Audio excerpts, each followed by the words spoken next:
Good morning. This is Ryan with Stoic Mindset Trading. Today I want to talk about discipline. Something we discussed briefly, but I'm going to go over it some more.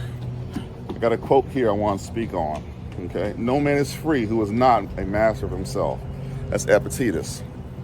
One thing he's going to talk about is true success in trading comes from self-mastery, controlling impulses like over trading, revenge trading, or panic selling. We've all been there when we're trading and we get nervous and we overtrade. We revenge trade. Revenge trade is the worst. I have never met a day trader that is a successful day trader that doesn't have a level of discipline. You have to. You got to be able to control your emotions, not get overwhelmed. If you find yourself getting overwhelmed, you need to learn how to take a step back. So you have to be a master of yourself. Have to have that self-control and discipline. And it's not just in trading. What I find is if you want to be disciplined and good at trading, you got to be disciplined in all facets of life.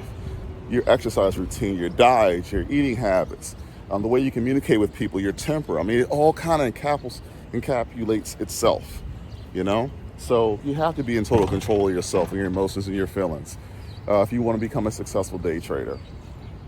So again, focus on discipline. Focus on your mindset. Focus on controlling your emotions. I mean, you find yourself getting out of control, losing a little bit of your emotional fortitude, take a step away. Get out of the moment, get out of the mix, take a step away and come back. I learned a while ago that's one of the best things that ever happened to me is taking a step away when I'm trading so I can have more control over my moments. So that's my morning message for today. Discipline. Focus on that discipline. And if you like, subscribe, got any more comments or any questions, feel free to let me know and I'll be glad to post about it. Talk to you soon.